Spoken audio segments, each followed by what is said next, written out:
Welcome back to Kentucky Route Zero, where we are here to watch the dogs. Oh, and then I click. That was it? Interesting. I think I skipped the whole scene. This act especially has a lot of replayability in it, I think, because you can choose which scene to look at every time. While those two gentle beasts kept things under control aboard the Mucky Mammoth, I went ashore with the rest of the crew to make use of a public telephone. I called into my answering machine, which I routinely neglect for intervals of months, to ship away at the pile. Kate checked in on a client of hers. She's a birth doula, in addition to being a tugboat captain. Do you know that? What's a doula? A birth doula. Are those is that the English name for like the persons who help with birthing shots? Like the normally women who do that? That are less and less common? Clara talked to her sister in Lithuania, illness in the family I gather. Anyway, the evening hit a low point not much later on, so let's take on a quiet moment here to listen to the river and reflect on the unburdened sleep of dogs. I shouldn't have clicked, I should have watched the dogs a bit longer.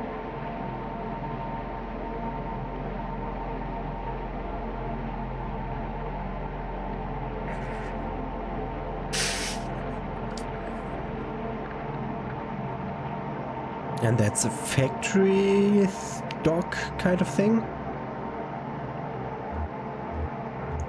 Shannon, Ezra, the old man, and I stopped at the Radvansky Center to make some quick cash.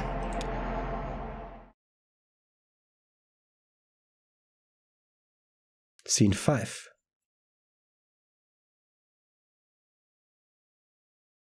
The Radvansky Center.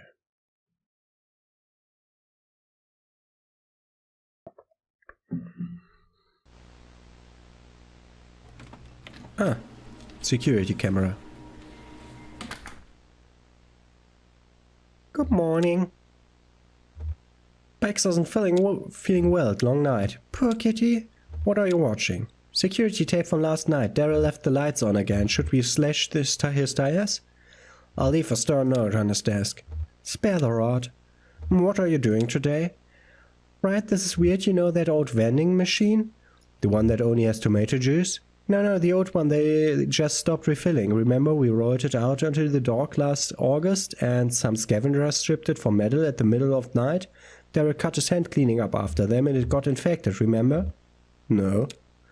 Okay, anyway, the rest of it ended up in the code room until finally Daryl was piling it into a big bag for the trash barge to pick it up, and he came across this box lost behind all the junk.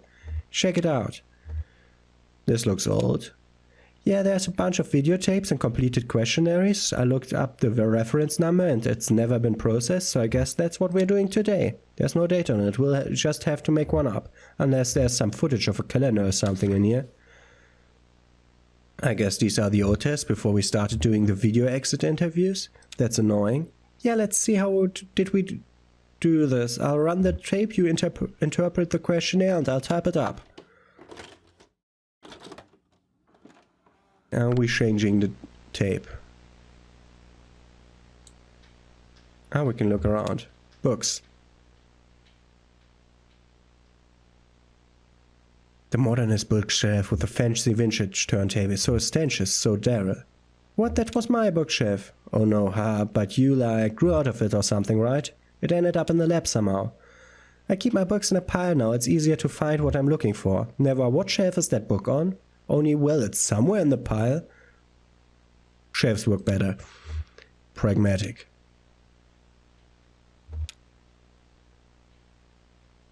Wow, I haven't seen that poster in a while. I think that was mine from college. Yeah, definitely. Oh, you're right. Travis swapped it out in the redesign. Now it's... What's there now? Yeah, that's weird. I can't picture it. I mean, I can picture the wall, and there's definitely something hung there. That's gonna bug me. Want me to go look? It's just down the hall. No, it's okay.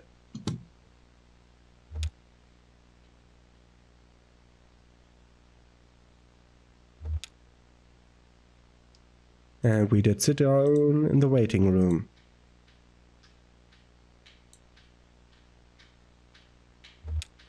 Now let's do this questionnaire or whatever thing.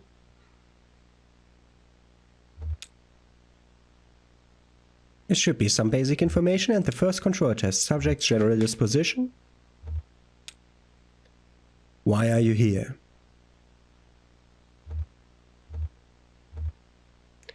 The other passengers said we could make some quick cash taking those tests. Pragmatic. Demographic category? What's the first thing you remember?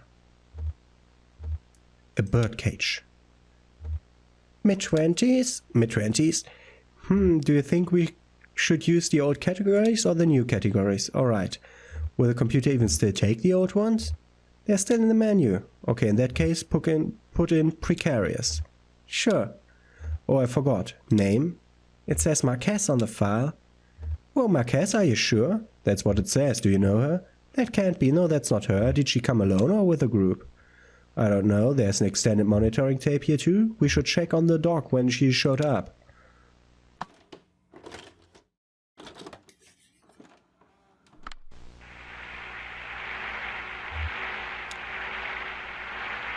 No, definitely not. Oh, sure, she's traveling with one of those creepy distillery guys. Him? Nah, he looks like some old drifter. Maybe you're right, it's hard to tell in this light. Yeah, he's a drifter. Oh, wait, who's that? That guy in the hoodie. What, I've never seen him before. Well, he looks so damn familiar. I thought maybe he wasn't a former intern or something. He's a little odd for that, right? No, I don't recognize him. Sorry, you're all déjà vu this morning. It's spooky. Sorry, just one of those days, I guess.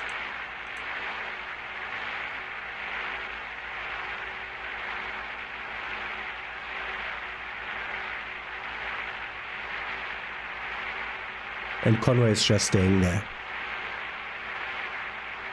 Wow. No wonder he's drinking so much if he's always on guard duty and having nothing to do. I guess the old man is on dinghy guard duty. A noble assignment. So who was this lady? Alright, well, do you remember WEVP TV? No. Okay, it was a community television station. The Consolidated Power Company had to fund it as like a punishment for owning too much of the broadcast spectrum or something. Oh, they used to screen your videos, right? Yeah, it was like a co-op. I did some maintenance and they gave me a slot to show my work. And they had that naked banjo guy late at night. Yeah, that was mainly what everyone remembers. I guess their whole mandate was community expression. He was certainly expressive. Oh wait, was WEVP the one that... the flood, right? Yeah. Damn. So Shannon Marquez, did she have a naked banjo show too? What? No! Let me guess. Which of the following sentences best describes you? I grieve for fading memories. She did the weather? No, I've heard of Shannon Marquez. I've never heard of Shannon Marquez. It was a Viva Marquez I knew. She worked at the station for a bit and then she left on kind of weird terms actually. Anyway, where were we? Put in another VCR. Definitely more interesting than playing cards. I'll now be choosing every time to leave the boat, I think. I chose to stay on the boat twice. Was maybe not the good call. Okay, how do we rank her from the control test? Without turning around to look, please describe the following objects. Bookshelf. It's behind the thing. It has 4 shelves. It's shaped like a snake. We can see the start of it. It reminds me of a department store. The poster. I remember circles.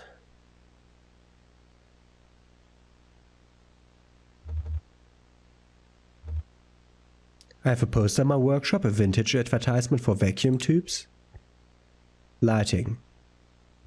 1 lamp. Average, I guess. Average, okay. Okay, it's 4 lamps. Ugh. And I didn't count the shelves.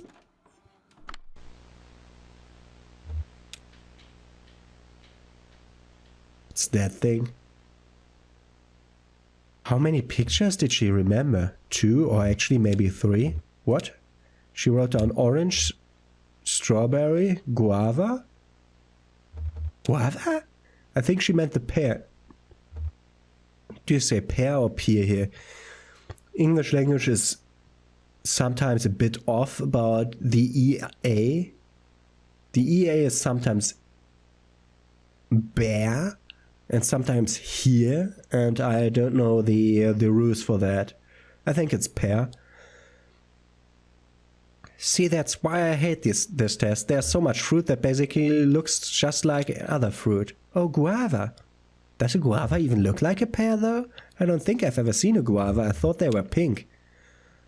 They're just pink on the inside. You wouldn't confuse a real guava for a real pear, but in one of Darius' crude watercolors. I don't know what a guava looks like. And they are black and white. But I can still clearly tell that that's a pear, even on the video. Yeah, you and I can, but we already know it's a pear. She could be remembering one, or just identifying what to her is much more likely fruit to appear in a painting based on any number of cultural, social, geographic, you know. She didn't say anything in response to help clarify. Let's see.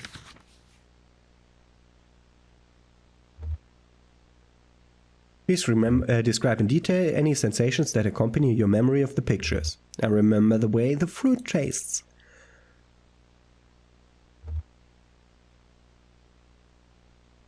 My mother gave me some mushed up guava once to cure a toothache. Not really, just some sensory memories of guava. I guess we should just skip the pictures, that's a shame. It's really hard to measure memory degradation in some of the later tests without this one as a baseline location updating scenario. I've been saying we should just use photographs. Watercolor paintings already have the quality of a half-remembered dream anyway. Like they're inviting you to forget them or somebody else already forgot them for you, like a mama bird feeding your chicks cotton candy. Photographs are, it's not that they're really more accurate or true, but we think they are. They put you in that mindset, they have authority. So yeah, out with the watercolors, I say. But then poor Daryl would have nowhere to exhibit his work. Huh. And we're changing VCR again. A cat. Jan, look who it is. Oh, I miss that kitty. I forget what became of the white one. Her name was Coconut and she disappeared without a trace. Easy come, easy go. I wouldn't say easy, I had to leave food on the dog for a week before she'd come inside. She only stuck around for a month or two. You probably saw quite a lot of her. I remember you were working nights then. She was a nocturnal creature. That's right, I remember. What's that?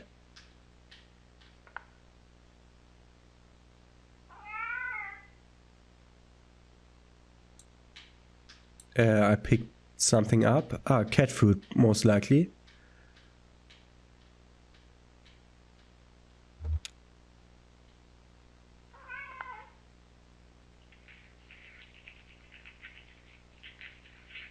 Wait, I don't remember this test. Oh. Did we cut this one? What's the questionnaire like? No, this is just sometimes, if I can't make it in a few days, I might leave a note to feed the cats. For the test subjects? Wow, how do you know they'll do it? I write it on university letterhead. Jen, this is unethical.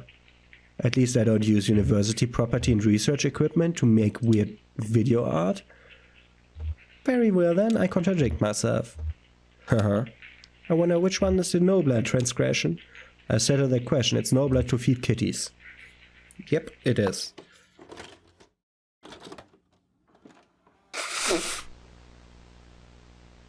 Oh, what's this? There's a tape recorder there.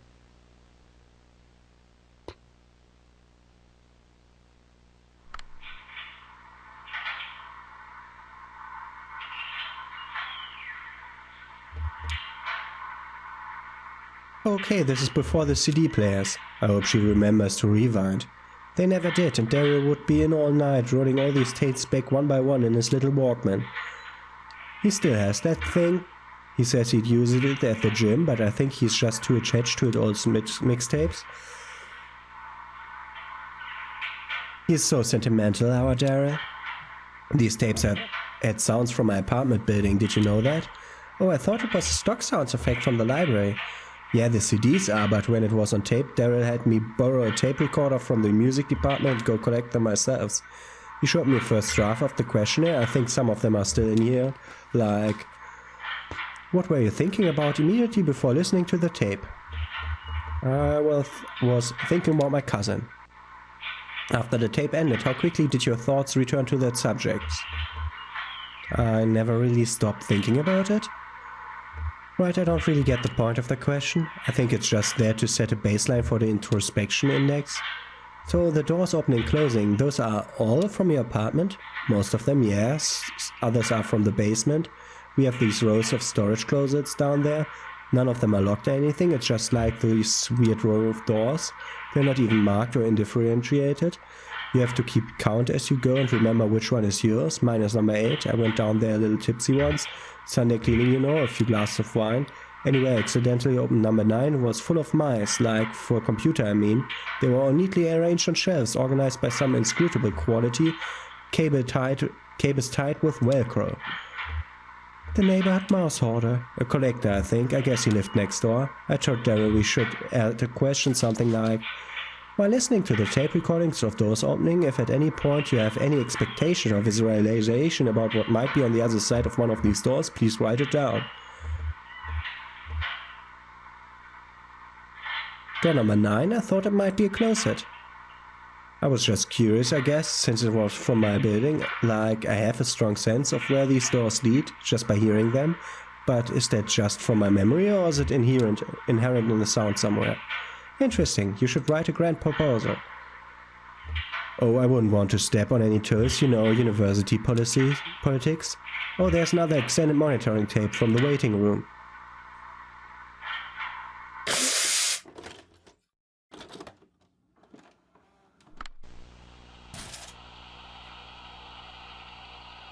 Ah, Will is sitting in the waiting room. Busy night.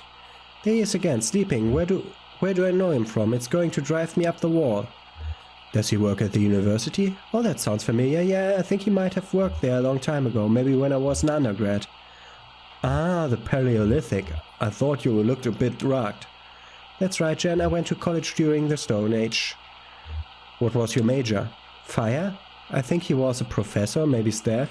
It's been so long, sometimes I wish I had just barraged through, like you did, instead of taking time off before grad school. Am I sure it was the right thing to do at the time?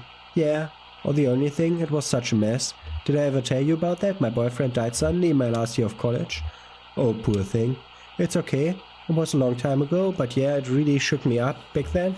He was studying astronomy, we were both really into experimental music, we took a few art classes together. That's so sad. Sorry, never mind. No, it's okay. It's this thing actually. I mean, that's what shook me up about. It was just this random accident that never should have happened and so sudden you never could have seen it coming. He was back home visiting his parents and he fell off a roof.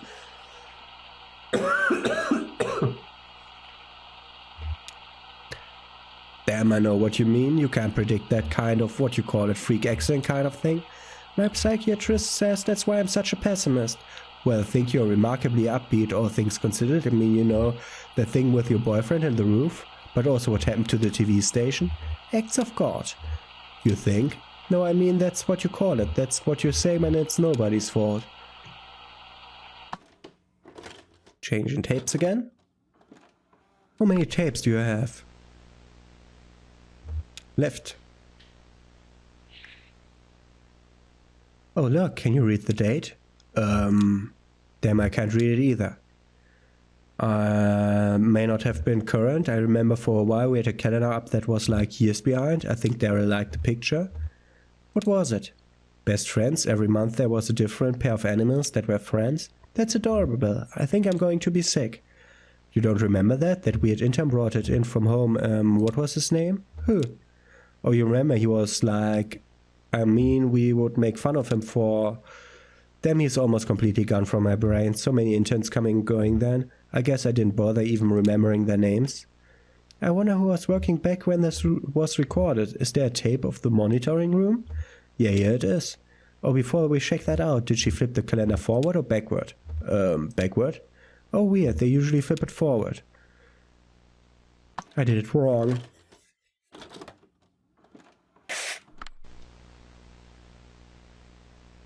Oh, the cat was doing the work. And Ezra.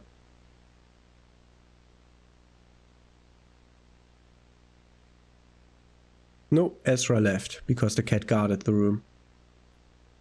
There she goes. Wait, do you think? Did she follow them out? Oh, well, there's the last extended monitoring tape from the dog when they left. Did the cat follow us?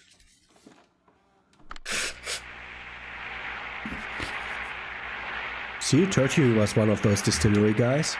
I guess you were right, those other guys came to pick him up for work maybe. I don't like how they all hang out together, it's creepy.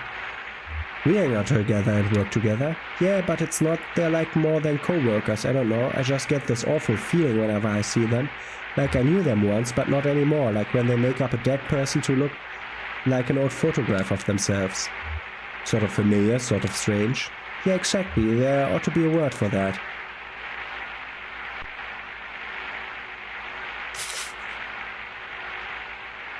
Bye, kitty. They look like nice enough people. I'm sure she's very happy with them. Yeah. So, this has been a bit of memory trip for you, huh? I bet you didn't expect these old tapes to stir up so much. How does it feel for these people to come up again? Viva Marquez and Wiseville. I mean, what was your boyfriend's name? The one who died in the college? Charlie. We heard about Charlie falling from the roof. Where was it? Charlie falling from the roof. Oh, that's Conway's kid. Lizette's kid. Charlie, yeah, it's kind of a bittersweet experience actually, like looking at photographs of people who've died or moved away, people that are gone. Gone but not forgotten. No, not forgotten, you're right.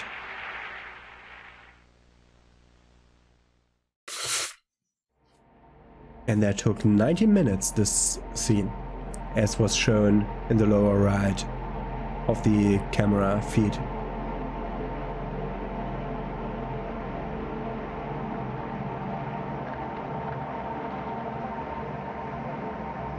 Look at those eases and tables on the beach over there. They call it an open-air gallery, or probably something more upscale like al fresco galleria.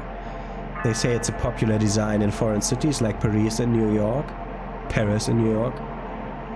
That may be true. I'm always saying Paris instead of Paris because that's how we pronounce it in German. Of course, it's Paris in French, so both are wrong. The appeal is clear enough, I guess. Anyone can wander in and out. There aren't any walls or doors. There's no roof either, just a kind of thin cloth membrane. Not quite a sheet or tarp, but more like a drape of grown out spiderweb, looking like it might bunch up and dissolve if it ever get rained upon. No concern down here for rain. Everybody thinks they are inside just because they can't see the sky, but it's a microclimate down here and it surely does rain. Right now they're exhibiting some intimate photographs of small town life. There's one of a small girl playing in a puddle. She's got her back to the camera and she's fussing with something, looking at her hands. Maybe she's stuffing a message in a bottle or folding a paper boat. Reviews have been good. It's a popular show, probably because of its relevance. The town depicted in these photos was very recently flattened to make way for a big museum project. You don't flatten the town for a museum project. You just build the museum project next to the town. These are weird people. This is some kind of forest? These look like how they envision trees sometimes. I didn't take a nap. Ezra helped Kate forage for mushrooms. I'm not spending a scene taking a nap. Okay, scene 6. A grove.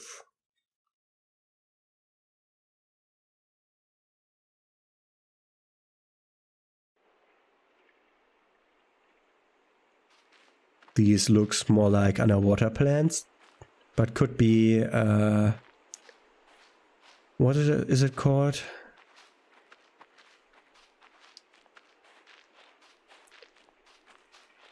It's something similar to Cyprus. Like Cyprus is the island that Greece and Turkey are sharing.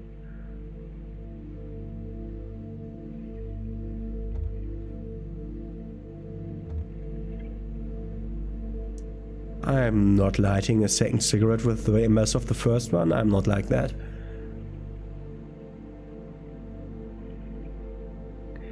Kate gently rolls a fallen branch and plucks something white from the underside. She holds it up for Ezra to examine.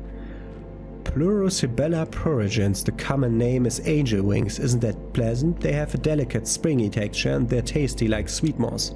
Would you like a bite? Okay. What do you think?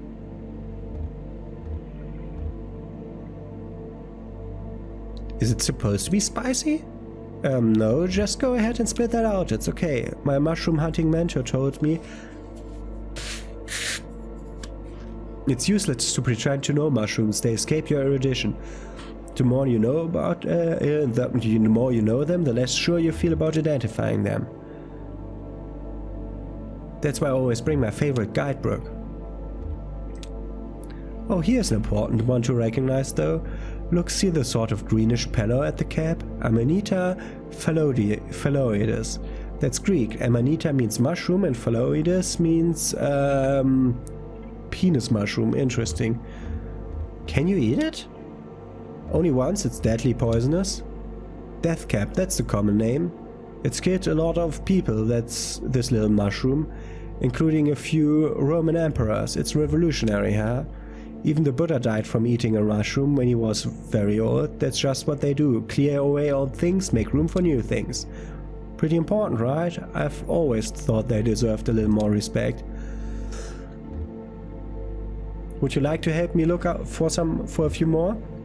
I have a sort of shopping list. Great to look for. Actually, just grab any mushrooms that catch your eye and throw them in this bag. Let me know when you're done and we'll see what you've got. Have fun. That's the second rule of mushroom hunting. The first rule is ask Kate before eating anything, okay? Cypress. Cypress. Not Cyprus. Okay.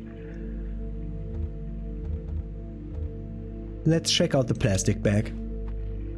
It's wrecked and waterlogged.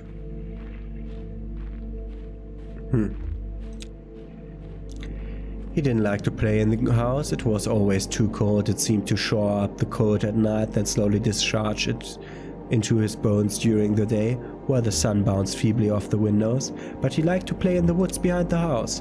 He'd taken a knife from the kitchen, selected for its long serrated edge, meant for slicing bread. Its teeth had reminded him of a saw blade. He was determined to collect some firewood to heat the house. There are no mushrooms in the bag. The cypress tree. A brownish clump of mushroom feathers out from the base of the cypress tree. A few feet above, several pale blue puffs cling to the trunk. The woods were full of deer. His dad said the deer were like best to live on the edges of the forest. Recent development in the area had created a lot of fresh edges, so they massed here and sometimes ran into the road.